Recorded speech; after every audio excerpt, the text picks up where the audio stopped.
Welcome back to Lena's Romantasy Collection, where the alphas are growly, the heroines are statuesque, and the tales are definitely attached. Quick question for the pack before we dive into today's disaster. Where are you listening from right now? Let me know in the comments. And speaking of the pack, we have a very special, very fluffy guest star in this story. Everyone meet Bixby, a chow chow with a blue tongue and a bad attitude. Drop a lion emoji in the comments if your pet is currently judging your life choices, or a water droplet emoji if they, like Bixby, have a liquid approach to handling people they don't like. Today's story is a wild one. It's funny, it's spicy, and it involves a mechanic with a heavy wrench and an alpha king who is about to have a very bad night at the gala. But before we start, if you want to support the channel and get early access to these episodes, and help me afford Bixby's expensive steak habit, hit that join button down below. It helps keep the lights on and the stories coming. Now, grab your safety goggles and hide your satin shoes. The consultant is in, and the king is confused. Let's read. Chapter 1. The air inside the Grand Hotel's ballroom smelled of exorbitant truffles, desperate networking, and the cloying sweetness of perfume trying to mask the scent of werewolf musk. Roxy Gallagher swirled the lukewarm champagne in her flute, her amber-brown eyes scanning the crowd with a mixture of boredom and professional obligation. She tugged self-consciously at the hem of her dark green velvet dress. It was a beautiful gown, theoretically, but she felt like an upholstered armchair. The saleswoman had insisted it minimized her silhouette, a polite way of saying it hid the fact that she had shoulders broad enough to bench press a Honda. Standing at 5'11" in her stocking feet, and currently pushing 6'1" in her heavy, combat-style boots hidden beneath the velvet, Roxy felt like a lighthouse in a sea of dinghies. She slouched instinctively. It was a habit carved into her spine by years of her ex, Kessler, hissing, "Down, Roxy, you look like a gargoyle," whenever she stood at her full height. "Just hand out 5 business cards," she muttered to herself, downing the champagne in one unladylike gulp. "Get a lead for the Opera House restoration project, then go home to Bixby and sweatpants." She began to weave toward the buffet, hoping to find a slider that wasn't covered in gold leaf, when a figure near the ice sculpture arrested her attention. He was tall, properly, imposingly tall. His tuxedo fit him with architectural precision, emphasizing a back that was broad and powerful.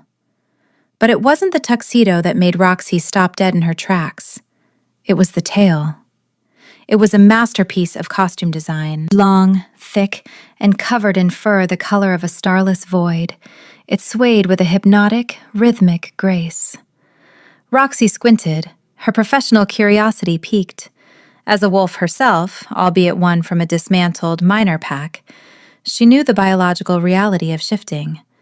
Partial shifts, where one manifested only a tail or claws, were agonizingly difficult. They burned calories like a furnace, usually left the shifter sweating and trembling, and the resulting fur was often scruffy and matted. This tail was perfection. The fur possessed a luster that looked almost synthetic in its flawlessness. It didn't twitch with nerve spasms. It moved with hydraulic smoothness. Animatronics, Roxy concluded, a hiccup bubbling in her throat. Definitely a high-budget prosthetic. Probably some silicone-based weave attached to a haptic belt. The sheer audacity of wearing a fake tail to a werewolf gala tickled her. It was campy. It was bold. And, fueled by the 3 glasses of champagne she'd consumed on an empty stomach, she felt an overwhelming urge to test the material. She drifted closer, the noise of the party fading into a dull roar. The tail swayed again, brushing against the man's tuxedo trousers.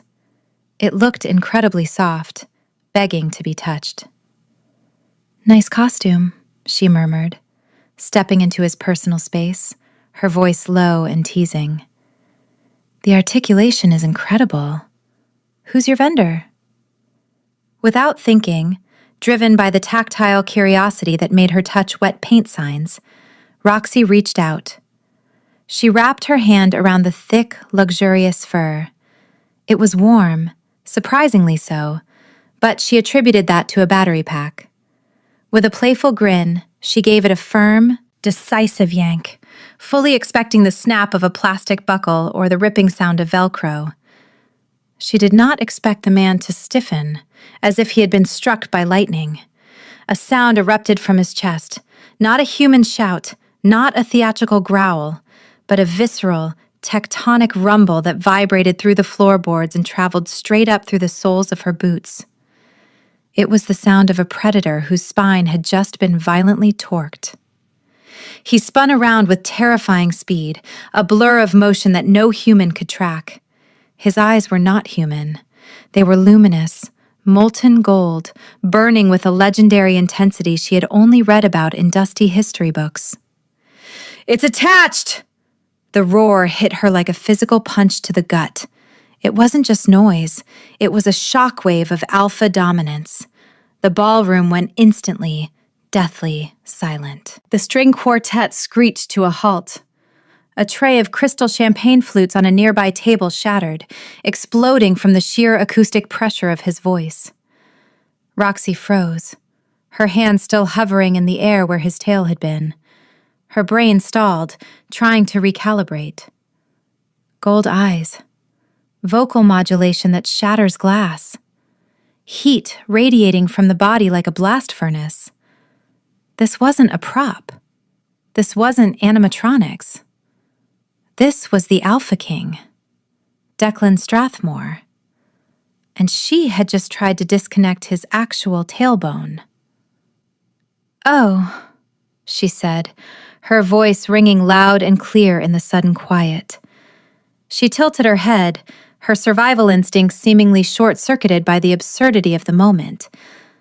"My apologies. It's just, most wolves look like wet carpet when they partial shift. You look like expensive upholstery." Declan Strathmore stared at her, his mouth opened, but no words came out. He looked less like a monarch ready to execute her, and more like a man who had just been baffled into a factory reset. Roxy seized the moment of his confusion. She dropped her empty glass into a potted fern, turned on her heel, and power-walked toward the exit, praying her knees wouldn't buckle before she made it to the valet stand. Chapter 2. The next morning, the sunlight streaming into Roxy's loft was an act of aggression. She groaned, pulling a pillow over her head to block out the glare and the throbbing headache that felt like a tiny construction crew was jackhammering behind her eyes. "It has 2 million views, Bixby," she muffled into the pillow. 2 million! Bixby, her purebred chow-chow, offered no sympathy. He lay on the rug like a discarded orange cloud, his blue tongue lolling out in a pant that looked suspiciously like a smirk. He let out a short, dismissive huff, which Roxy translated as, "You deserve this for leaving me alone to go to a party." Roxy rolled onto her back and picked up her phone, wincing at the brightness. She opened Howl, the encrypted social media app used by the supernatural underground. The trending page was a disaster. The hashtag the tail yank was #1, beating out hashtag full moon party and hashtag silver allergy awareness. Someone had filmed it. Of course they had. The video was shaky, shot from a cell phone, showing Roxy's blurred back, the confident yank, and then the Alpha King roaring in her face like a lion with a stubbed toe. The comments were ruthless. At Wolfboy99. "Wait, the king can partial shift at a gala? That's an insane power flex. That takes so much energy." At Pack Princess. "Look at the fur quality. He's a pure-blood obsidian. I thought that bloodline was extinct. It's so shiny." At Declan Simp. "She yanked the royal tail. She's dead. R.I.P. tall girl. Also, was that a pickup line?" Roxy dropped the phone on her chest and stared at the industrial beams of her ceiling. I didn't know obsidian wolves were real, Bixby. I thought they were a fairy tale invented to make us feel bad about our split ends. Across the city, in the sterile, ultra-modern penthouse of the Strathmore Tower, the mood was significantly less humorous. Declan Strathmore paced the length of his office, wearing a tracksuit that cost more than Roxy's car. His wolf was pacing inside his mind, restless and agitated. But it wasn't the agitation of anger. That was the confusing part. When the woman, the tall one with the hair like wildfire, had grabbed him, his wolf hadn't wanted to tear her throat out. It had wanted to lean in. The council is demanding a statement, sir, Elias, his head of security, said from the doorway. He was trying, and failing, to suppress a grin. They say the video makes you look domestic, like a startled house cat. I am not a cat, Declan growled, though the sound lacked its usual terrifying bite. He stopped pacing and ran a hand through his messy dark hair. Why did she think it was fake, Elias? Do I look artificial? You look pristine, sir, Elias noted, checking his tablet. Most shifters look a bit rough around the edges when they partial shift. You look like you were 3D printed by a luxury brand. It confused her. Declan sighed, walking to the floor-to-ceiling window that overlooked Viridia Bay. The sensation of her hand on his tail, on his spine, still lingered. It wasn't pain. It was a jolt of connection, instantaneous and terrifying. And she hadn't smelled like fear. Everyone smelled like fear around him. She smelled like sawdust, vanilla, and the ozone of a coming storm. Find her, Declan commanded, his voice low. To punish her? Elias asked, raising an eyebrow. The council suggests a public apology. To ask her why she didn't run until after she insulted my fur texture, Declan said, turning back to his desk. And bring the car, not the limo, the Vanguard. You want to drive yourself? Elias asked, surprised. I need to do something with my hands, Declan muttered, looking at his own palms, before I lose my mind. It didn't take long. By noon, Elias had a location. Gallagher's Relics, a salvage warehouse in the industrial district. Declan grabbed his keys, his heart hammering a rhythm that had nothing to do with anger and everything to do with curiosity. Chapter 3. The air inside Gallagher's Relics was thick with dust and the sharp, metallic tang of welding fumes. It was a cavernous space, filled with the skeletal remains of old buildings, iron gates, reclaimed lumber, and stained glass windows leaning against brick walls. The bell above the door jingled with a cheery, unsuspecting sound. Roxy was perched precariously on a tall ladder, wrestling with a corroded brass chandelier that weighed as much as a small car. She had her heavy steel wrench tucked into the back pocket of her grease-stained coveralls, and her auburn hair was tied up in a chaotic bun that defied gravity. "We're closed for lunch, Tenzin!" she shouted down, assuming it was her badger shifter assistant returning with tea. "Don't tell me you forgot the dumplings again!" "I am not Tenzin," a deep voice rumbled from below. Roxy froze. Her grip on the chandelier slipped, and for a terrifying second, she thought she was going to drop it. She wrestled it back onto the hook, her heart hammering a frantic rhythm against her ribs. She knew that voice. It was the voice that had vibrated her molars the night before. She took a slow breath, steeled herself, and descended the ladder. "Show no fear," she told herself. "He's just a man. A king, yes, but a man." Declan Strathmore stood in the center of her shop, looking absurdly out of place among the rusted iron and piles of timber. He was wearing a charcoal suit that was tailored within an inch of its life. His presence sucked the air out of the room, heavy and intense. Roxy hit the concrete floor and turned to face him. She straightened her spine, instinctively preparing for the mockery. Kessler, her ex, had always hated her height. He used to call her the Amazon in a tone that made it sound like a slur. "Slouch, Roxy. You look like a skyscraper." It's emasculating. She refused to slouch today. If she was going down, she was going down standing tall. She drew herself up to her full 5'11" height, planting her thick-soled work boots firmly on the ground, making her nearly 6'1". Declan stepped forward, his expression stern, his slate-gray eyes locked on hers. He opened his mouth to speak, and then stopped. He blinked. He was 6'3". She was eye level with his chin. For the first time in his adult life, Declan Strathmore didn't have to hunch his shoulders or crane his neck down to look a woman in the eye. She was right there.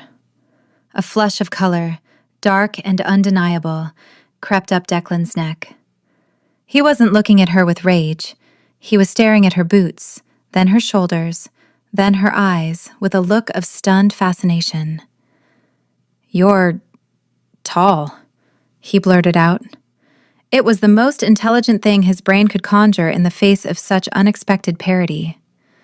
Roxy narrowed her eyes, her hand drifting toward the wrench in her pocket. "I know. If you're going to make a Bigfoot joke, get it over with. I've heard them all." Declan looked horrified. "No, it's efficient. You don't need a ladder." "I was literally just on a ladder," Roxy replied, her voice flat. "Look, Your Highness, I'm sorry I yanked your tail. In my defense, no one partial shifts at a gala. It's biologically show-offy. I thought you were wearing a high-end prop." "It is a sign of discipline," Declan said defensively, though his eyes kept drifting to her broad shoulders as if he wanted to measure them. "Maintaining a partial shift requires immense control." Suddenly, a low, rumbling growl emanated from under a pile of velvet drapes near the counter. Bixby waddled out, looking like a grumpy orange storm cloud. Declan stiffened, his posture shifting to a combat stance. "Is that a bear?" "It's a chow-chow," Roxy corrected, rolling her eyes. "Bixby, stand down. He's not here to steal the silver." Bixby trotted over to the Alpha King. He sniffed the impeccable Italian leather of Declan's shoes. He sniffed the sharp crease of his trousers. Then, with a heavy, dramatic sigh, Bixby turned around and sat directly on Declan's feet, pinning him to the floor with 60 pounds of fluff. Declan looked down, trapped. He looked back up at Roxy, a flicker of panic in his eyes. "He likes you," Roxy said, crossing her arms. "If he didn't, he would have peed on your shoes. He has a very liquid approach to conflict resolution. Consider yourself lucky." "I can't move," Declan whispered, afraid to dislodge the dog. "No," Roxy agreed, a small smirk playing on her lips. "You really can't." Chapter 4. "Coffee?" Roxy asked, gesturing to the pot in the corner of her dusty, cluttered office. "It's basically sludge, but it contains caffeine." Declan was sitting in a mismatched wingback chair that Roxy had salvaged from a Victorian estate. He looked like a king on a throne of sawdust. Bixby had finally relocated to a Persian rug, allowing Declan to regain circulation in his toes, though the dog kept one suspicious eye on the alpha. "No, thank you," Declan said, his voice regaining some of its usual authority. He laced his fingers together, the heavy signet ring on his pinky catching the dim light. "Miss Gallagher, we have a problem. The video has compromised my standing. The council believes I have grown soft." "Soft?" Roxy snorted, leaning back against her desk. "You roared like a jet engine. I still have tinnitus in my left ear." "They believe I allowed a human, or a lower-tier wolf, to handle me without consequence," Declan explained, his jaw tightening. "I need to control the narrative. I cannot be seen as a meme." Roxy shrugged. "So? Issue a decree. Be kingly. Ban iPhones." "I need a consultant," Declan said, the lie tasting like ash in his mouth. But it was the only plan Elias had come up with that didn't involve violence. For human-wolf relations, we will issue a press release stating that the incident at the gala was a staged stress test for my reflexes. You are my hired specialist, testing my restraint under provocation. Roxy laughed. It was a sharp, barking sound. You want me to lie to the entire supernatural community? No thanks. I have a business to run. I restore old doors, I don't restore reputations. I will fund your expansion, Declan countered smoothly. He gestured to the leaky ceiling where water stains mapped out a grim geography. I did my research. You applied for a loan to buy the warehouse next door. It was denied yesterday. Roxy stiffened. The denial had stung more than she cared to admit. Kessler had pulled strings to ensure she didn't get that money. She couldn't prove it, but she knew his slimy signature when she saw it.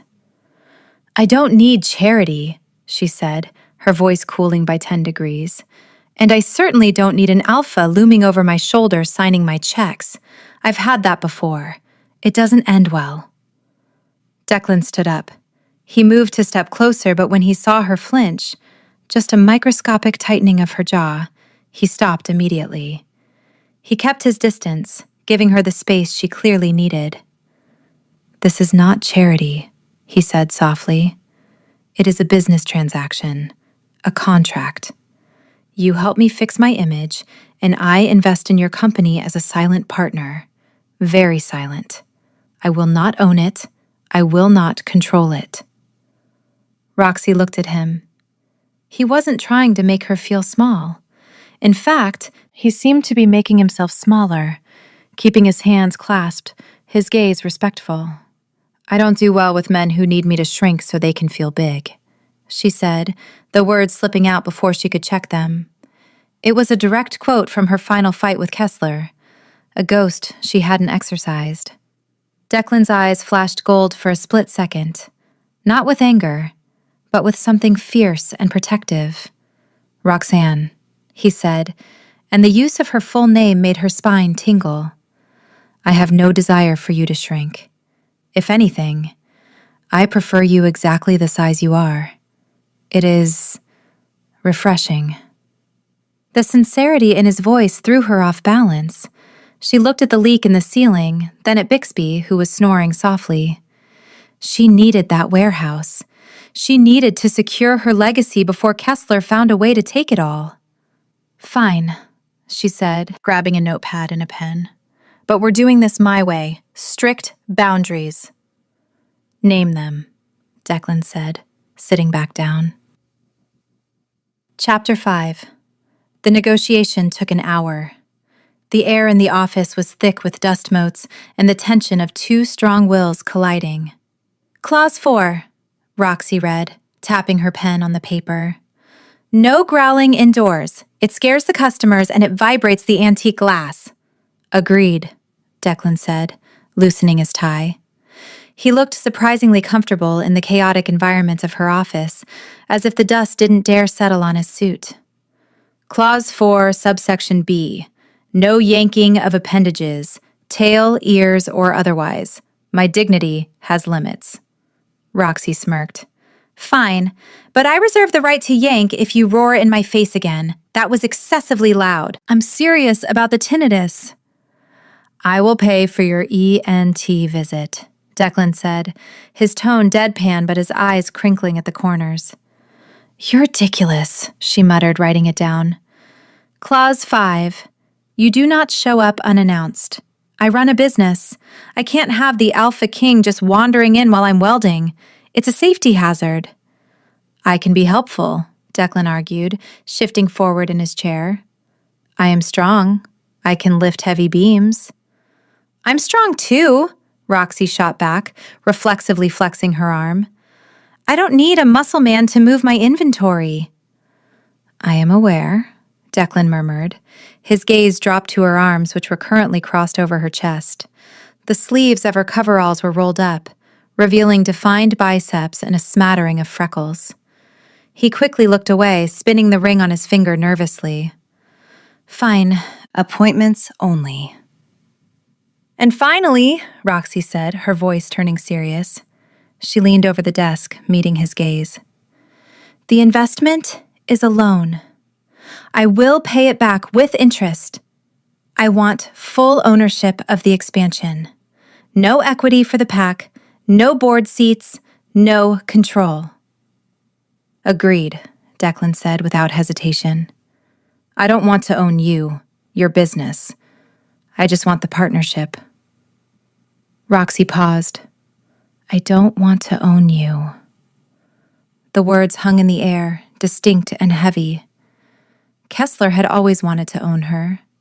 He treated her like an asset, a trophy that took up too much shelf space but looked good on paper. She looked at Declan. He was waiting, pen in hand, his posture open. He wasn't pushing. He was waiting for her to come to him. Okay, she breathed out. She signed the paper with a flourish and slid it across the desk. Declan signed it with a heavy, elegant hand. It is done. He stood up and extended his hand. Roxy took it.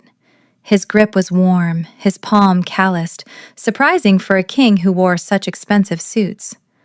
Her hand was engulfed in his, but he didn't squeeze too hard.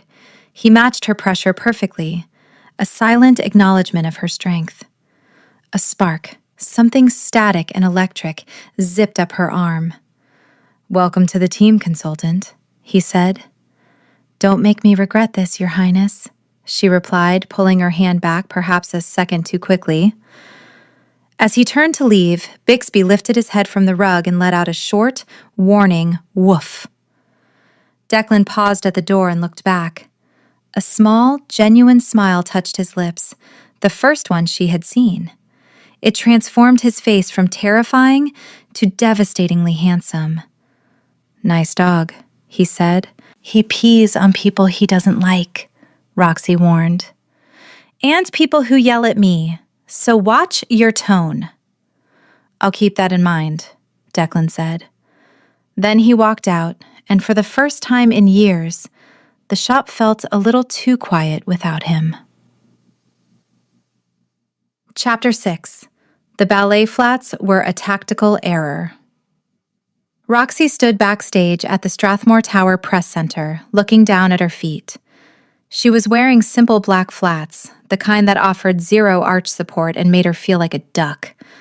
She had worn them for one reason: to be polite, to shrink, to ensure that when she stood next to the Alpha King, she didn't look like she was trying to challenge his height. You look sensible, Elias, Declan's head of security, said, eyeing her shoes with suspicion. I look like I'm about to teach a kindergarten class, Roxy muttered, tugging at the hem of her navy blazer. She had traded the grease-stained coveralls for business casual, which felt like a costume in its own right. Showtime, Elias said, opening the heavy double doors. The flashbulbs were blinding. A wall of noise hit them, shouted questions, camera shutters, and the distinct, restless energy of a room full of shifters and human journalists. Declan was already at the podium. He looked immaculate in a charcoal suit that was so perfectly tailored it was offensive. Roxy walked out, forcing herself to glide rather than stomp. She took her place beside him, clasping her hands in front of her. She felt exposed without a wrench. As I stated, Declan's voice boomed, silenced the room instantly without the need for a microphone. The incident at the gala was a calculated stress test. My reflexes were successfully audited. A hand shot up in the front row. A reporter from the Daily Howl, a man with weasel-like features. Your Highness, the reporter sneered, regarding the auditor, she seems substantial for a human consultant. Is she a bodyguard? Because frankly, she looks a bit large to be an analyst, a bit lumbering. Roxy froze. The old shame flared hot in her chest. Lumbering. That was a new one. She instinctively hunched her shoulders, trying to make herself smaller, to disappear into the navy blazer. The flat suddenly felt like an admission of guilt.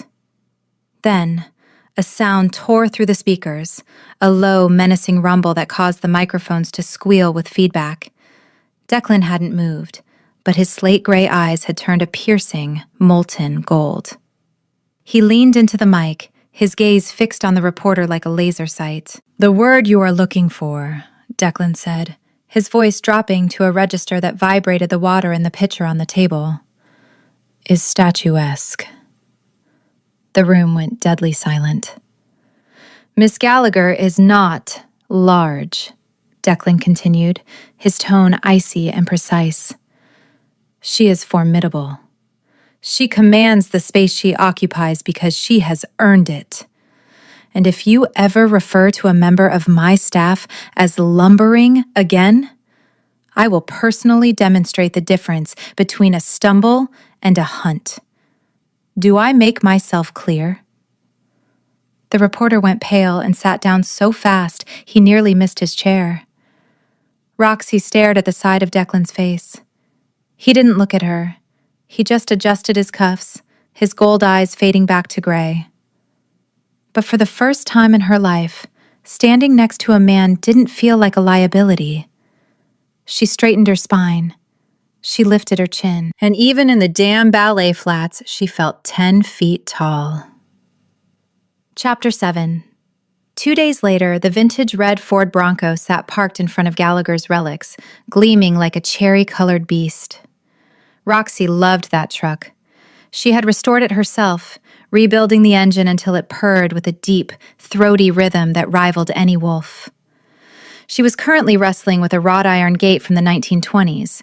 It was rusted shut and weighed about 300 pounds. "Pivot," she grunted to herself, sweating through her gray t-shirt. "Just pivot." "You have an appointment," a voice said from the doorway. Roxy looked up, wiping grease across her forehead. Declan was standing there, punctual to the second. He was wearing another suit, navy this time, and looked irritatingly fresh. "I know," Roxy panted. "I'm just moving this so we can sit down without getting tetanus." "Allow me," Declan said. He stepped forward, removing his suit jacket and folding it neatly over a sawhorse. Underneath, he wore a crisp white dress shirt. As he rolled up his sleeves, Roxy's eyes caught the flash of silver skin on his forearm, a long, jagged scar running from his wrist up toward his elbow. It was an old wound, brutal and jagged. "Grab the left side," he instructed. Roxy bristled. "I can handle it." "I know you can," Declan said calmly. "But we have a meeting, and I would prefer you not be out of breath for it. Together." He didn't try to shove her aside. He didn't try to take the whole weight.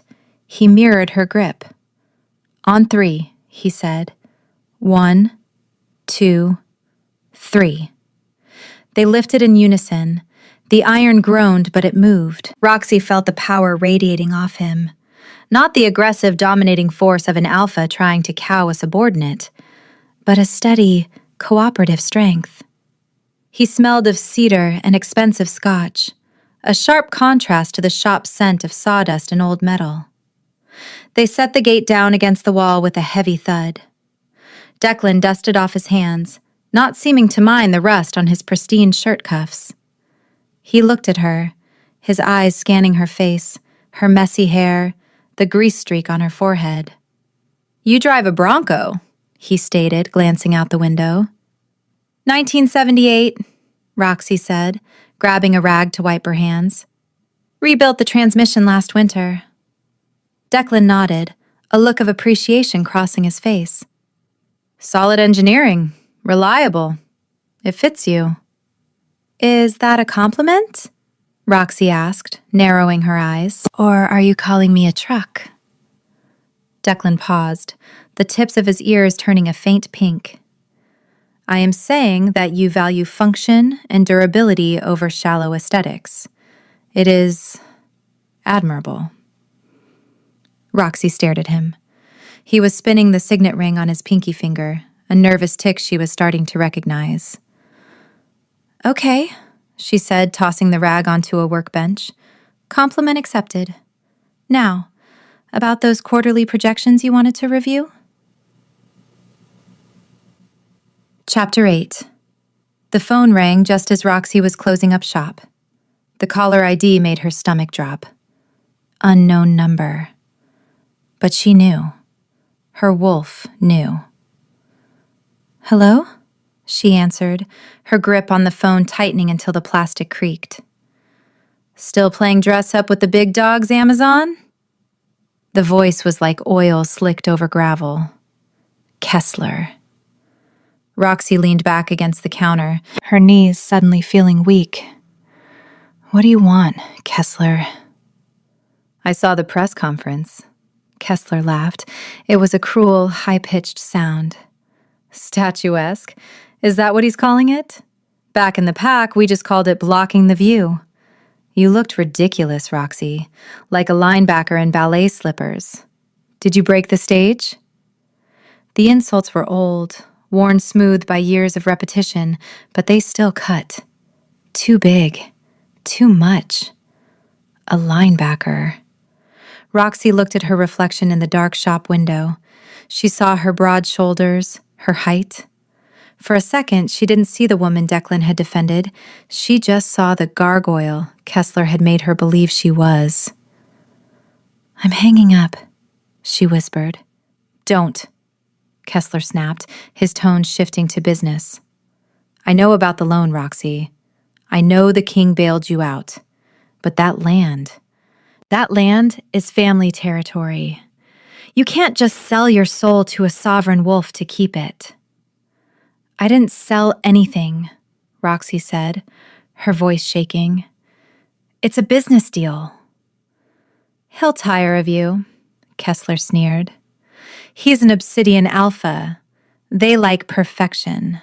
You're just a lot of work, a lot of space to fill.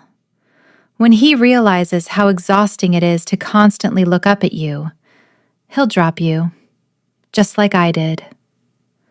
Roxy hung up. She stood in the silence of the shop, the phone trembling in her hand. The confidence from the press conference evaporated. She slumped forward, resting her forehead on the cool wood of the counter, letting her shoulders curve inward, making herself small, small, small. Bixby, sensing the distress, patted over. He didn't sit on her feet this time. He pressed his fluffy head against her knee and let out a soft whine. Chapter 9. The invitation was for a strategy dinner at Declan's estate in Highland Ridge. Roxy drove the Bronco. She needed the noise of the engine to drown out Kessler's voice in her head. The estate was ridiculous.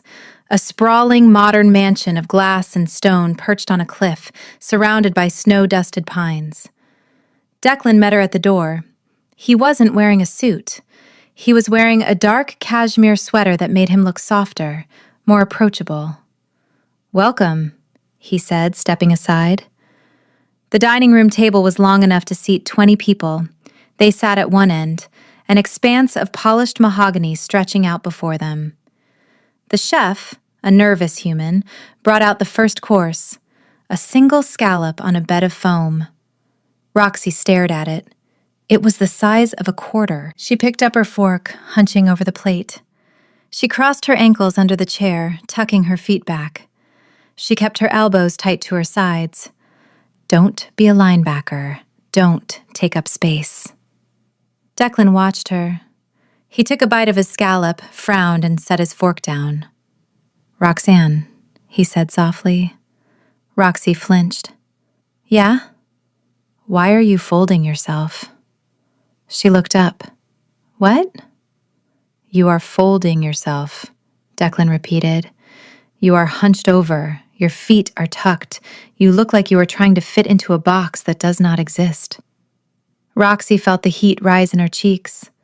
I'm just eating. No, Declan said. He reached out, not with his hand, but with his foot. He nudged her boot gently under the table. It wasn't aggressive. It was a reminder. Stand up straight, Roxy. Sit like you own the chair. You are my partner. You own the room. The contact sent a jolt through her leg. She looked at him. His gold-flecked eyes were serious, almost pleading. He wasn't disgusted by her size. He was offended that she was hiding it. Slowly, Roxy uncrossed her ankles. She pushed her shoulders back. She took a deep breath, expanding her chest. "Better," Declan murmured. Then he looked down at the scallop. "This is an insult to hunger." Roxy let out a startled laugh. "It's garnish. I think the actual food is missing." "Do you like pepperoni?" Declan asked, standing up. "I love pepperoni," Roxy said.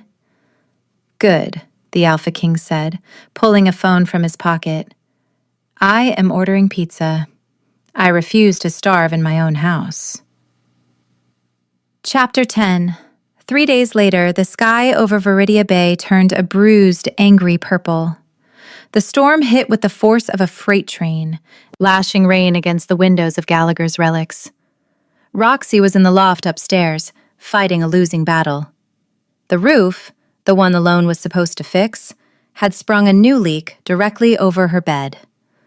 "No, no, no," she moaned, shoving a bucket under the drip. "Not the mattress!" Thunder cracked, shaking the entire building. The lights flickered and died. "Great," she sighed in the darkness.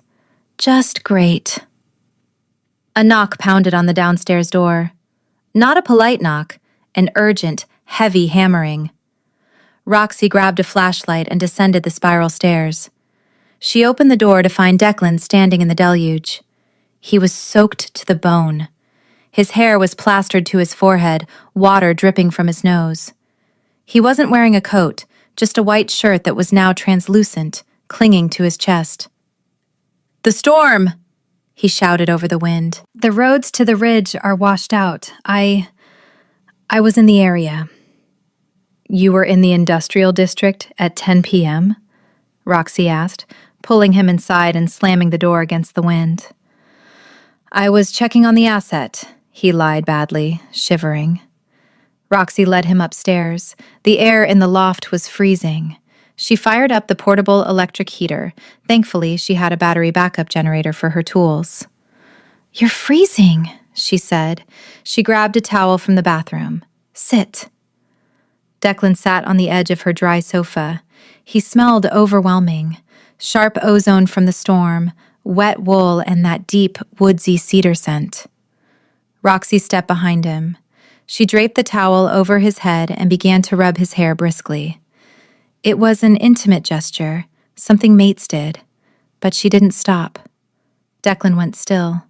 He didn't pull away. He leaned back into her touch, a low, barely audible rumble vibrating in his chest. It wasn't a growl. It was a purr. "Roxy," he whispered, his voice rough.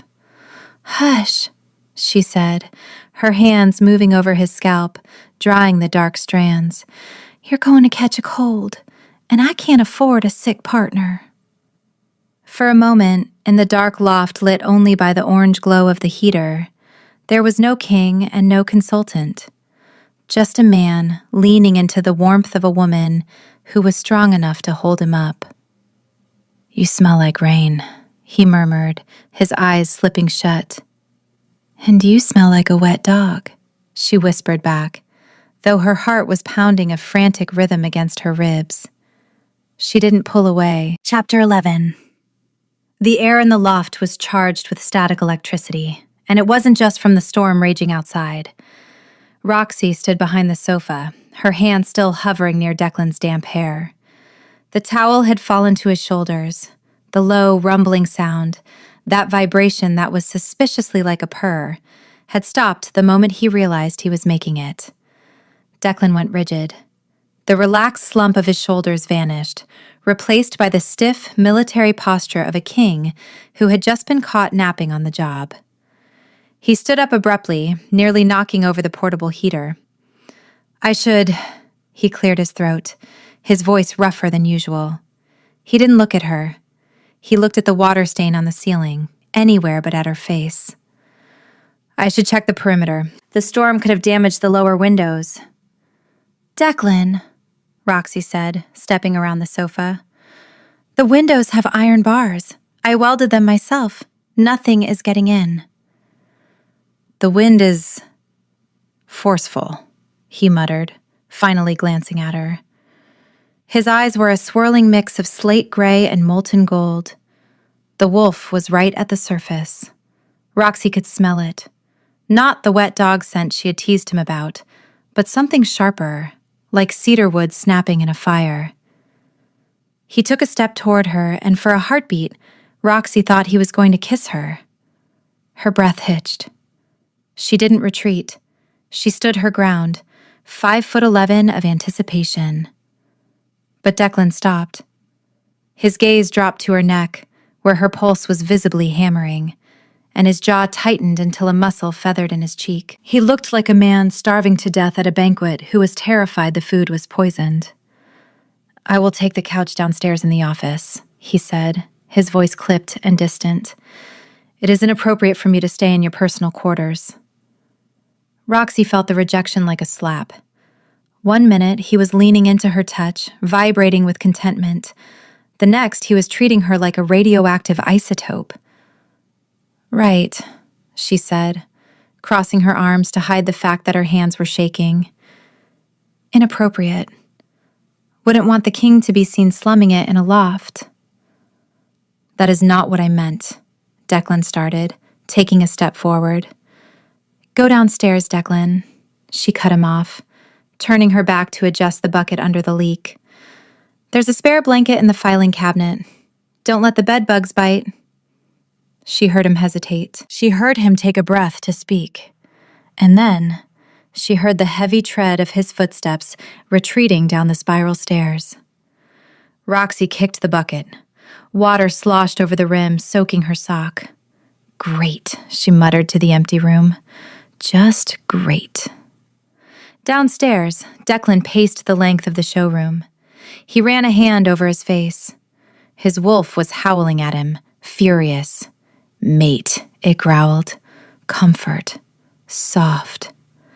She is not a pillow, Declan whispered to the darkness.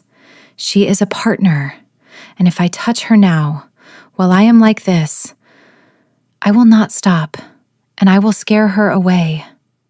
He sat on the lumpy office couch, listening to the rain, listening to her heartbeat upstairs, and didn't sleep a wink. Chapter 12. The next morning was awkward. It was the kind of awkward that had physical weight, pressing down on the shop like a lead blanket. The storm had passed, leaving the streets of Viridia Bay slick and gray. Declan had left before Roxy woke up, leaving behind a perfectly folded blanket and a note that simply read, "Thank you for the shelter. D." Cryptic, Roxy muttered, crumpling the note and tossing it into the recycling bin. He is not cryptic, a calm voice said from the doorway. He is terrified. Roxy jumped. Tenzin, her assistant, walked in carrying a tray of tea. Tenzin was a badger shifter, short, stocky, with a strip of white hair in his black beard and a demeanor that suggested he had seen everything and was impressed by none of it. He's the Alpha King, Tenzin, Roxy argued, grabbing a mug. He's not terrified of anything. He is terrified of you, Tenzin corrected, setting the tray down on a stack of reclaimed lumber. But that is not our current crisis. We have a problem. Roxy took a sip of the tea. It was bitter. What now? Did the roof cave in? Kessler, Tenzin said. The name made the tea turn sour in her mouth. He has filed a petition with the City Planning Commission. He claims Gallagher's Relics is a public safety hazard due to structural instability. He wants the city to condemn the property so he can buy the land at auction. Roxy slammed the mug down. That snake! The structure is fine! It's just the roof! He has inspectors on his payroll, Tenzin noted dryly. He is squeezing you, Roxanne. He wants you to break. Roxy looked around her shop. She looked at the iron gates she had restored, the stained glass she had saved. This was her life, her father's legacy, and Kessler wanted to pave it over for a condo development. She thought about calling Declan. He could fix this with a phone call. He could crush Kessler's petition like a bug. But then she remembered the night before, the way he had pulled away the inappropriate comment. If she asked him for help now, she would just be another damsel needing a king, another problem to be solved. No, Roxy said, her eyes hardening. I'm not calling him for a rescue. I'm calling him for a ride. She pulled out her phone. Tenzin, get my blue silk gown, the one we couldn't sell because it was too broad in the shoulders for the mannequin, and find Bixby's tuxedo collar. We have a gala to crash. Chapter 13. The Moonlight Charity Ball was the event of the season, held at the Botanical Gardens. It was even more pretentious than the masquerade. Roxy walked in, her arm looped through Declan's. She wore a floor-length gown of midnight blue silk that shimmered like oil on water. And tonight, she had made a choice. She wore 4-inch heels. She stood 6'3". Declan, in his tuxedo, was exactly her height. When he looked at her, he didn't look down. He looked straight into her eyes. You are... he started, his voice catching as he took in her height. He didn't finish the sentence, but he squeezed her arm and the corner of his mouth ticked up. Statuesque. Don't start, she warned, though she smiled. They moved through the crowd. Bixby trotted beside them, looking incredibly dignified in a custom silk bow tie. He was technically a service animal for the night, though his service seemed to be judging people's hemlines. Well, look who it is. A shrill voice cut through the ambient chatter. Lady Vanna, a high-ranking female from the northern pack, stepped into their path. She was petite, blonde, and wearing a dress that cost more than Roxy's entire warehouse. She had been trying to mate bond with Declan for decades. The stray, Vanna sneered, looking Roxy up and down. And wearing heels. Good Lord, you look like a giraffe in drag. Do you have to duck to get through doorways, darling? The insult was loud. Heads turned. Roxy felt the old sting, the instinct to hunch. But before she could retort, and before Declan could growl, Bixby took action. The chow-chow let out a low, disgusted huff. He trotted calmly over to Lady Vanna. He sniffed the hem of her priceless white silk gown. He looked up at her, made direct eye contact, and then, with the casual indifference of a king, he lifted his leg. A stream of warm liquid splashed onto Vanna's satin shoes. Ah! Vanna shrieked, jumping back. It pissed on me! The rat pissed on me! The garden went silent. Bixby finished, shook his leg delicately, and trotted back to sit on Declan's feet, looking exceptionally pleased with himself. Declan choked. He brought his champagne flute to his lips to hide the fact that he was fighting a laugh so hard his shoulders were shaking. My apologies, Lady Vanna, Declan managed to choke out, his eyes watering. The dog, he has an excellent judge of character. He sensed your distress and offered a liquid defense. Roxy bit her lip until it bled, trying not to cackle. Come along, Bixby, she said, her voice trembling with suppressed mirth. Bad dog. Bixby wagged his tail. He knew he was a good boy. Chapter 14. The chaos of the pea incident eventually settled, mostly because Lady Vanna fled the premises to burn her shoes. The orchestra began to play a slow, melancholic waltz. Dance with me, Declan said. It wasn't a question. Roxy hesitated. I'm wearing heels, Dec. I'm huge. You are perfect, he corrected, taking her hands and pulling her onto the floor. They moved together. Roxy was stiff at first, conscious of her height, conscious of the stairs. But Declan didn't lead her like she was a burden. He moved with her. His hand on her waist was firm, his steps mirroring hers. Because they were the same height, the dynamics were different. She didn't have to look up. He didn't have to look down. Their faces were inches apart. You tried to run from me in the loft, Roxy whispered, the hurt from the storm night surfacing. I did not run, Declan murmured, spinning her slowly. I retreated. There is a difference. Why? Declan pulled her closer. The scent of cedar and rain enveloped her. Because my wolf wanted to claim you. And if I had stayed, I would not have been a gentleman. And I promised you a partnership, not a conquest. Roxy's breath hitched.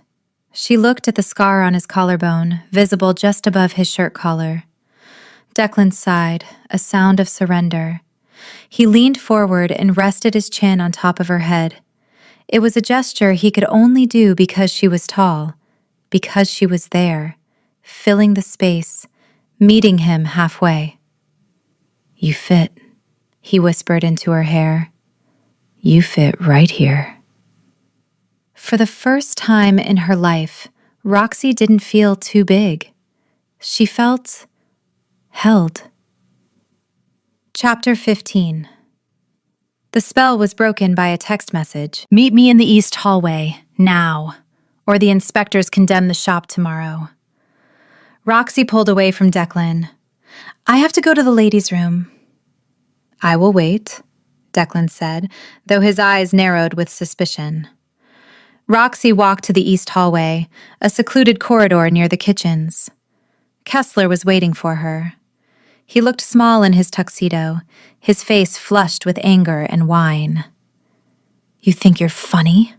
Kessler hissed, stepping out of the shadows. Letting that mutt piss on Vanna? She's an investor in my firm. She insulted me, Roxy said calmly. Bixby defended me. It's pack law, isn't it? Defense of the weak? You aren't weak, Kessler spat. You're just too much. He stepped closer, trying to use his physical presence to intimidate her. He was 5'10". Roxy, in her heels, was towering over him. Sign the deed over, Kessler demanded, reaching out to grab her arm. Sell me the land, Roxy, or I will bury you in legal fees until you starve. He squeezed her arm hard enough to bruise. Let go, Roxy said, her voice low. Or what? Kessler sneered. You'll call your boyfriend? He's not here to save you. Roxy looked at him. She looked at his hand on her arm. She remembered the years she spent shrinking, slouching, trying to be smaller so he wouldn't feel threatened.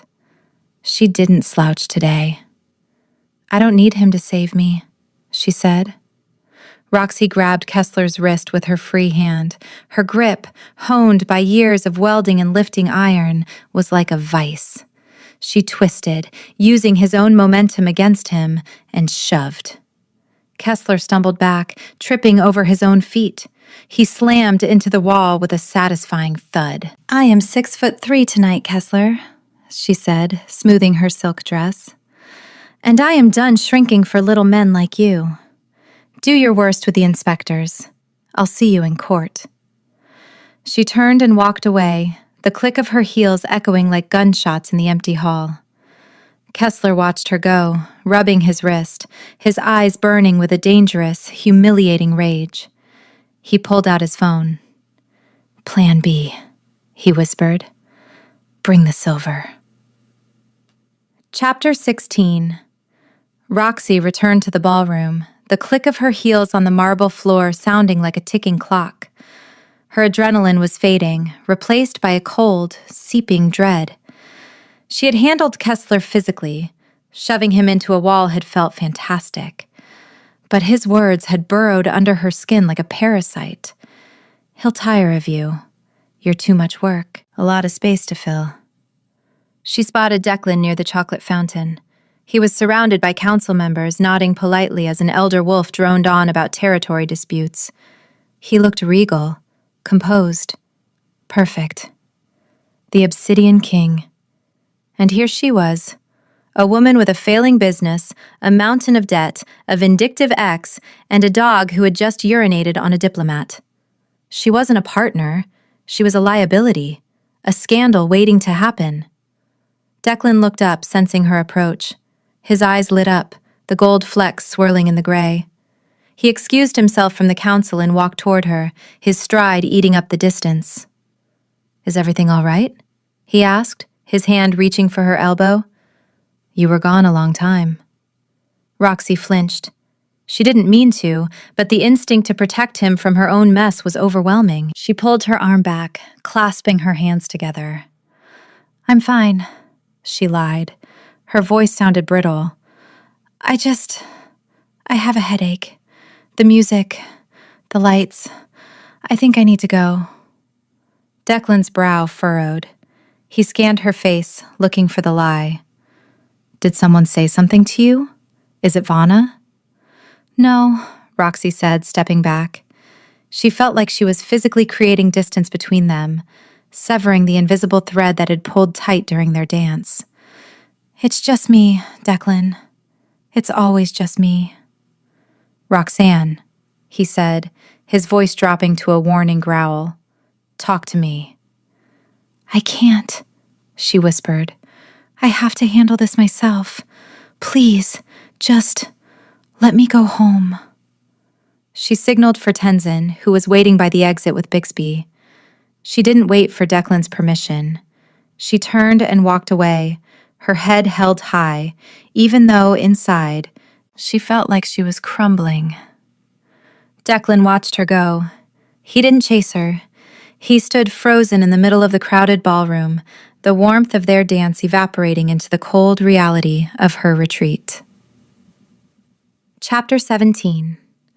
The next morning, the penthouse at Strathmore Tower was silent as a tomb, save for the rhythmic thud, thud, thud of Declan pacing the hardwood floor. "Sir, you are going to wear a groove in the mahogany," Elias said from the doorway. Declan stopped. He hadn't slept.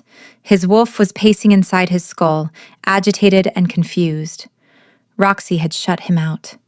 She had gone from melting in his arms to building a fortress around herself in the span of 10 minutes. "Why?" Declan demanded, staring out the window at the gray skyline of Viridia Bay. She smelled resolved, like she was saying goodbye. "Perhaps she is just overwhelmed," Elias suggested. "Or perhaps it is this." Elias placed a file on the desk. Declan walked over and flipped it open. It was a dossier on Kessler's recent financial movements. "He bought the debt," Elias explained. "The Gallagher family land. It was leveraged years ago by her father. The bank was about to foreclose, but Kessler stepped in and purchased the lien. He's threatening to call it in immediately unless she sells the property to him for a fraction of its value." Declan's hand tightened on the file until the paper crinkled. "He is blackmailing her." "Effectively," Elias nodded. "If she loses the land, she loses the shop. She loses her legacy. She is trying to protect you from the fallout, sir. She doesn't want the king involved in a messy foreclosure scandal." "She thinks she is a burden," Declan growled, his eyes flashing gold. "She thinks she has to be strong alone." He grabbed his keys, the Vanguard keys. "Where are you going?" Elias asked. "To the butcher shop," Declan said, heading for the elevator. "I need a bribe. A very large, very expensive bribe." Chapter 18. Roxy was welding. She wasn't wearing a mask, just safety goggles, and the sparks were flying around her like angry fireflies. She was angry. Angry at Kessler, angry at the bank, but mostly angry at herself for missing Declan so much it made her teeth ache. Bixby was asleep on a pile of drop cloths near the door. Suddenly, his head snapped up. His nose twitched. The door opened. Declan walked in. He wasn't wearing a suit. He was wearing dark jeans and a black t-shirt that fit him like a second skin, showing off the scar on his collarbone and the muscle definition in his arms. In his hand, he held a white paper package that smelled divine. "I didn't make an appointment," Declan announced. Roxy turned off her torch, lifting her goggles. "Clause 5, no surprise visits." "I brought a peace offering," Declan said. He unwrapped the package. It was a T-bone steak, raw and marbled with fat.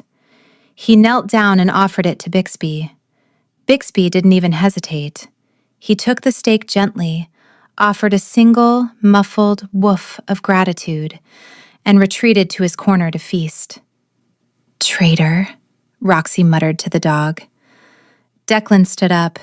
He walked toward her, ignoring the sparks, ignoring the grime. He stopped a foot away. "You are being an idiot," he said softly. Roxy gasped. "Excuse me?" "You think you have to fight Kessler alone because you are afraid of being weak," Declan said. "You think that if you ask for help, you are shrinking. But that is not true, Roxanne. Standing back to back with someone, that makes you twice as big, twice as strong." Roxy dropped the welding torch on the bench. Her chin trembled. "He has the deed, Deck. He's going to take everything."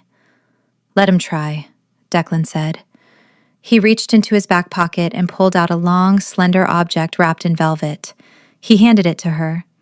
Roxy unwrapped it. It was a dagger. The blade was dark, almost black, with a faint, starry shimmer in the metal. It felt impossibly light and perfectly balanced. "Star steel," Declan explained, "forged from a meteorite. It is not silver, it will not burn you, but it will cut through any shifting defense, any magic, and any red tape Kessler tries to wrap around you." Roxy looked up at him, tears stinging her eyes. "You're giving me a weapon?"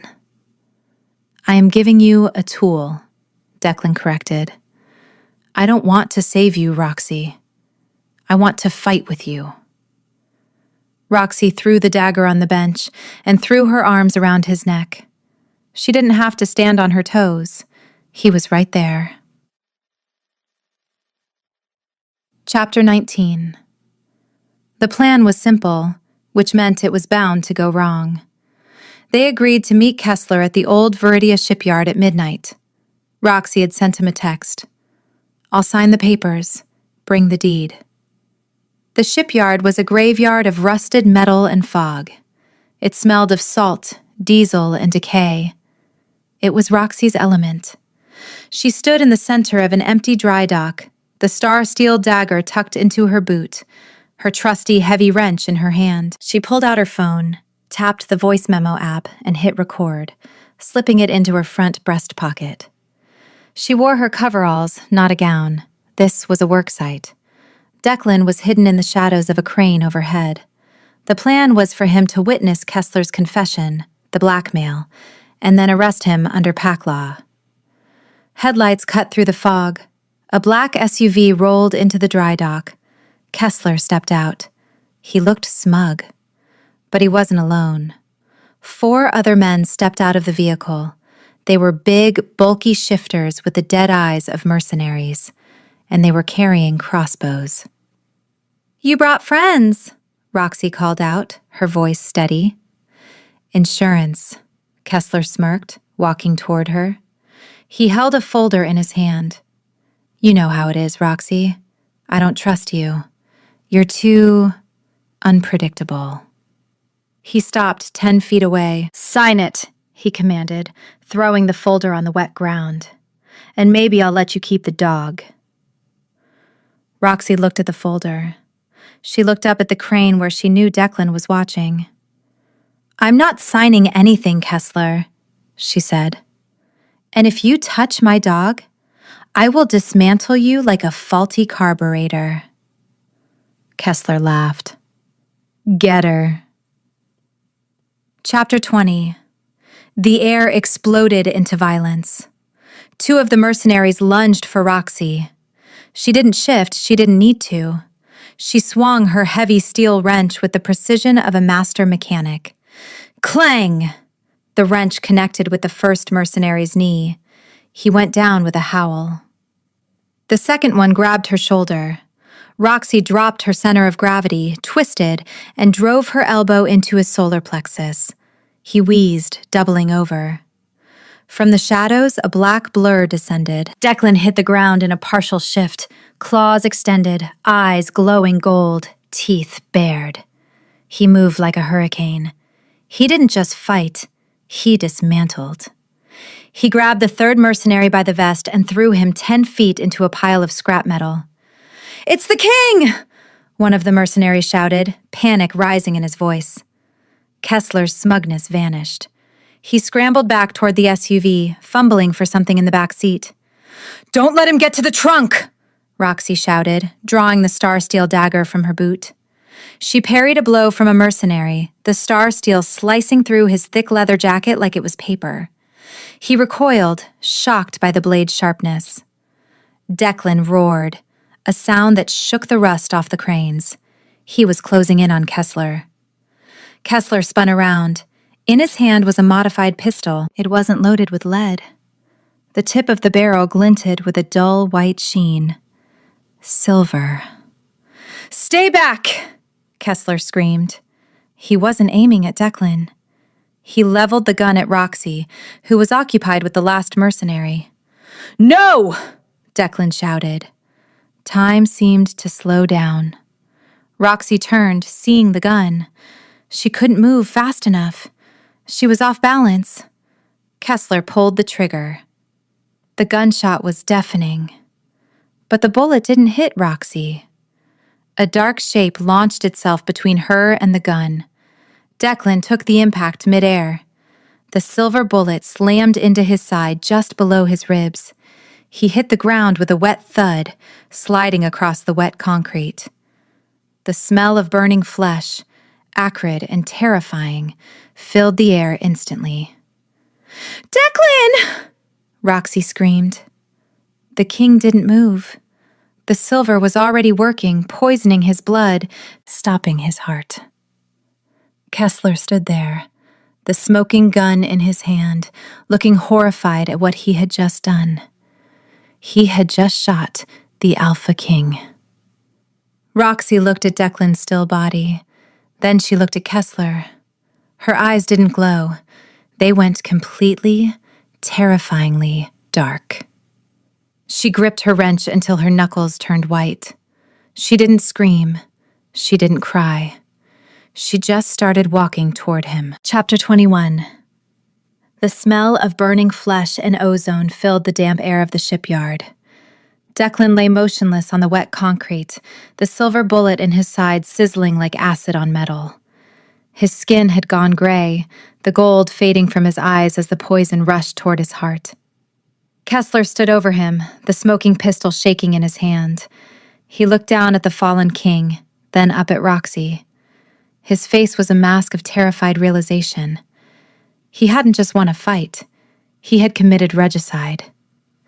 "You made me do this!" Kessler screamed, his voice cracking. He swung the gun back toward Roxy. "You wouldn't just sign the damn papers!" Roxy didn't hear him. The sound of the gunshot was still ringing in her ears, a high-pitched whine that drowned out the rain. She looked at Declan's stillness. She looked at the blood pooling under his black t-shirt. Something inside her snapped. It wasn't a clean break. It was a catastrophic structural failure of every restraint she had ever placed on herself. She didn't shift. She didn't need claws. She tightened her grip on the heavy steel wrench in her right hand. Her eyes went dark, the amber irises swallowed by dilated pupils until they were voids of pure, unadulterated rage. "Stay back!" Kessler shouted, firing a shot. His hand was shaking too much. The bullet pinged off a rusted shipping container wide to her left. Roxy didn't flinch. She didn't run. She stalked toward him. She was 5'11", but in that moment, with the shadows of the crane stretching out behind her, she looked like a titan. Kessler tried to fire again, but the gun jammed, a cheap modification for a cheap man. He panicked, fumbling with the slide. Roxy closed the distance. She didn't say a word. She swung the wrench. Crack! The steel connected with Kessler's wrist, shattering the bone. The gun clattered to the ground. Kessler howled, clutching his arm, stumbling back against the wheel of his SUV. "You're crazy!" he shrieked, sliding down the tire. "I own you! I own your debt!" Roxy dropped the wrench. It hit the concrete with a heavy, final clang. She reached down and grabbed Kessler by the lapels of his expensive coat. With a grunt of effort, she hauled him up, slamming him against the side of the car. Her face was inches from his. "You own nothing," she hissed, her voice a low, guttural growl that sounded more dangerous than any roar. "You are small, Kessler. You have always been small." He whimpered, his eyes darting to his broken wrist. Roxy pulled back her fist and delivered a single, precise punch to his jaw. His head snapped back. His knees buckled. He slid down the side of the car, unconscious before he hit the ground.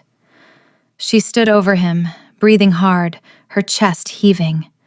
She loomed over his crumpled form, fully upright, her shoulders square, casting a long shadow over his defeat. "Who's small now?" she whispered. Then the adrenaline crashed. She spun around, dropping to her knees beside Declan. His breathing was shallow, his skin burning hot to the touch. "Deck," she choked out, pressing her hands over the wound. "Stay with me. Don't you dare leave me." Chapter 22. Getting Declan into the back of the Vanguard was a feat of engineering. He was 6'3" of dead weight. Roxy had to use every ounce of her strength, leveraging his body into the back seat like she was moving a load of lumber. She drove like a maniac.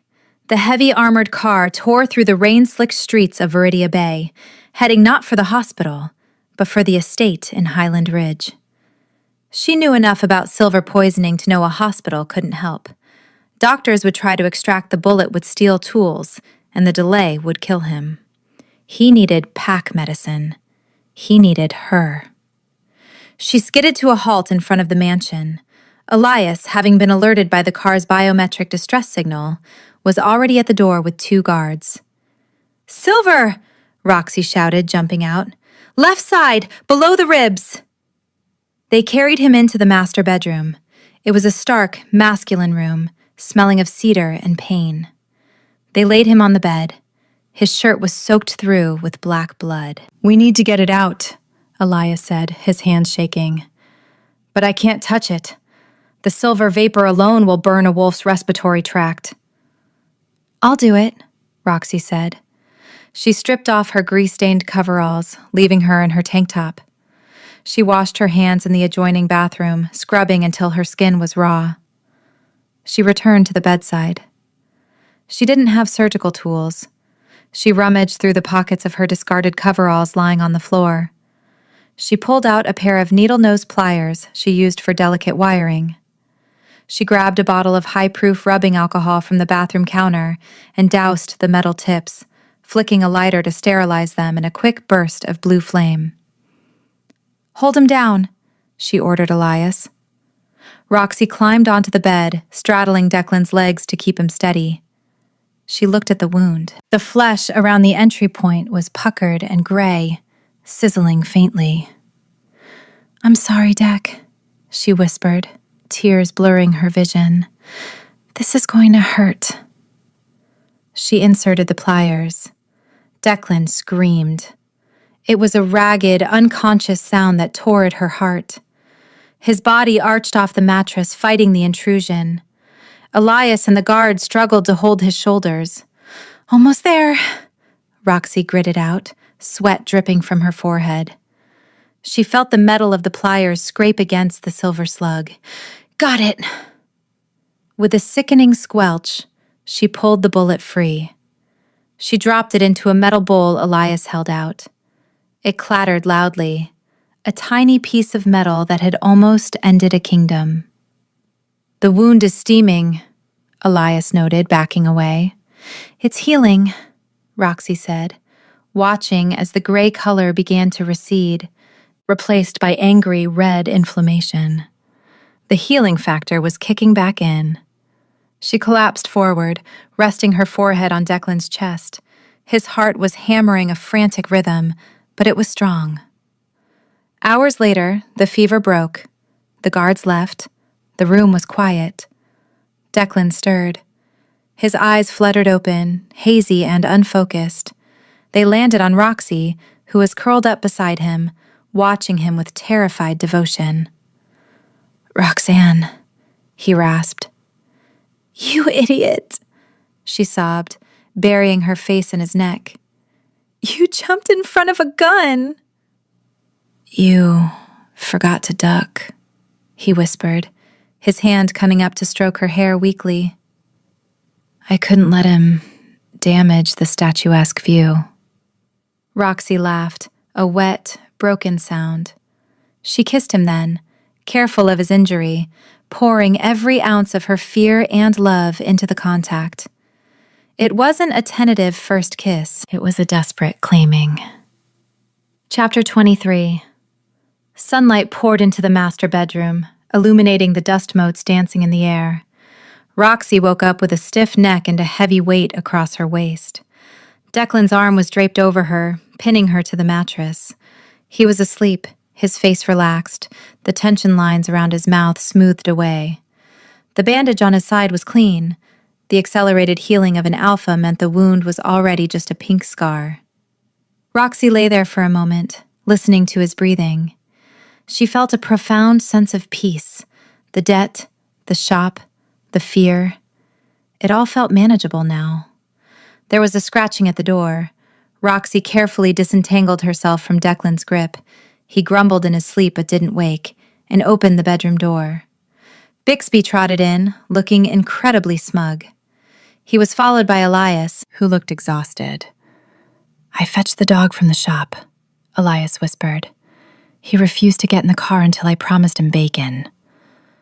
Bixby ignored Elias and hopped onto the bed.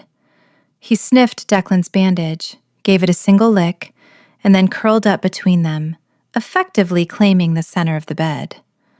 Declan opened one eye. "Is the bear back?" "He's checking your vitals," Roxy said, climbing back under the covers. "Sir," Elias said from the doorway, clearing his throat, "we have a situation outside." Declan sat up, wincing slightly. "Kessler?" "Kessler is in a holding cell," Elias said. "It's the press. And the council. They heard about the shooting. They are gathered at the gates. Rumors are circulating that you are dead." Declan looked at Roxy. He looked at the dog sleeping on his legs. He looked at the sunlight hitting the floor. "Help me up," he said. 20 minutes later, the heavy oak doors of the estate swung open. The press pack surged forward, cameras flashing, but they fell silent as the Alpha King stepped out. He wasn't dead. He wasn't weak. He was wearing fresh jeans and a sweater, looking rugged and very much alive. And he wasn't alone. Roxy walked beside him. She wasn't shrinking. She wasn't hiding behind him. She walked shoulder to shoulder, her hand firmly clasped in his. She wore one of his flannel shirts over her tank top, looking disheveled and thoroughly claimed. Declan stopped on the top step. He looked at the cameras. He lifted Roxy's hand and kissed her knuckles, a public declaration that screamed louder than any press release. "The king is fine," he said, his voice carrying over the crowd. "And the consultant has just been promoted to partner." Chapter 24. The High Council Tribunal was held in the Obsidian Chamber, a circular room made of black stone that amplified every sound. Kessler stood in the center of the floor, wearing handcuffs that dampened his ability to shift. His arm was in a cast. He looked small, sweaty, and desperate. "It was self-defense," Kessler shouted, his voice echoing shrilly. "She attacked me. The king interfered in a private business dispute." Declan sat on the raised dais, his expression bored. Roxy sat next to him, not on a lower chair, but on a bench of equal height. "Self-defense?" Roxy asked, standing up. She held up a plastic bag containing the silver pistol. "You brought a modified weapon loaded with silver to a business meeting. That's premeditated attempted murder and treason." "You can't prove I fired it," Kessler lied. "Actually," Roxy said, signaling to Elias. Elias opened the side door. Bixby trotted in. The Chow Chow walked to the center of the room, sat down in front of Kessler, and let out a low, menacing growl that vibrated the floorboards. "The dog is a witness?" a council elder asked, confused. "The dog is a character witness," Roxy said. "But the real evidence is the recording." She pulled out her phone and tapped the screen. Kessler's voice boomed through the chamber speakers. "Sign it, and maybe I'll let you keep the dog. Get her." Followed by the undeniable sound of a gunshot. Kessler went pale. "I tried to buy the land," he stammered. "I was doing the pack a favor. She's insolvent." "The debt has been paid," Declan said, his voice slicing through Kessler's panic, "and the land is now under royal protection." Kessler looked at Declan, then at Roxy. He saw the way they looked at each other, a united front, unbreakable and terrifying. "I demand a trial by combat!" Kessler screeched, grasping at straws. Declan stood up. He smiled, and it was a smile full of sharp teeth. "Accepted. I choose my champion." He pointed at Roxy. Kessler looked at the 6-foot-tall woman who had dismantled him with a wrench 2 nights ago. He looked at the heavy cast on his own arm. He looked at Bixby, who was eyeing his shoes with malicious intent. "I plead guilty," Kessler whispered, slumping to the floor. "Banished," Declan pronounced. "If you are found within the sovereign borders by sunset, the dog gets to finish what he started." Bixby barked in agreement. Chapter 25, 6 months later. The autumn leaves in Viridia Bay were a riot of gold and crimson. Gallagher's Relics was buzzing with activity. The Grand Reopening banner was draped across the front of the newly expanded warehouse. Inside, the space was transformed. The leak was fixed, the inventory was organized, and in the corner, a new section had been added.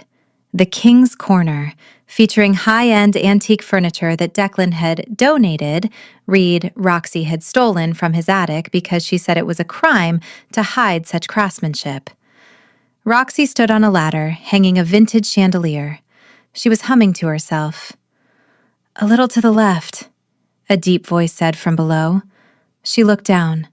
Declan was standing there, holding the ladder steady. He was wearing khakis and a polo shirt, a normal human costume that he wore whenever he wanted to tease her.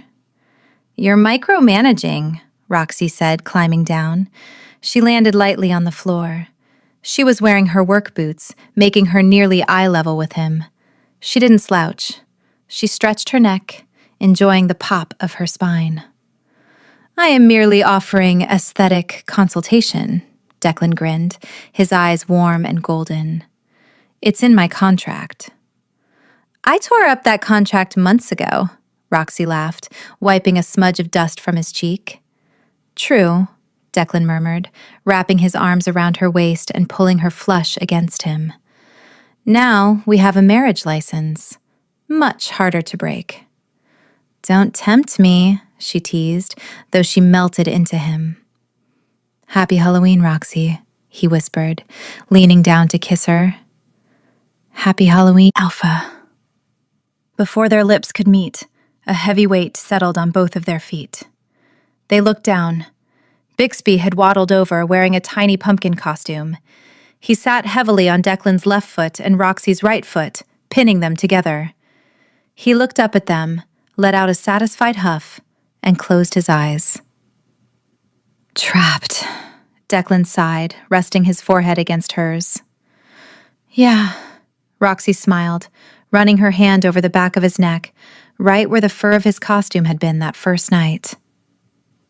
Attached. Quick favor, don't go anywhere yet. If you thought this story was chaotic, just wait until you see the one I've put on your screen right now. I handpicked this next recommendation because the chemistry is off the charts and the drama is absolutely unhinged. You do not want to miss this one. Click the video on your screen right now and let's keep the binge going.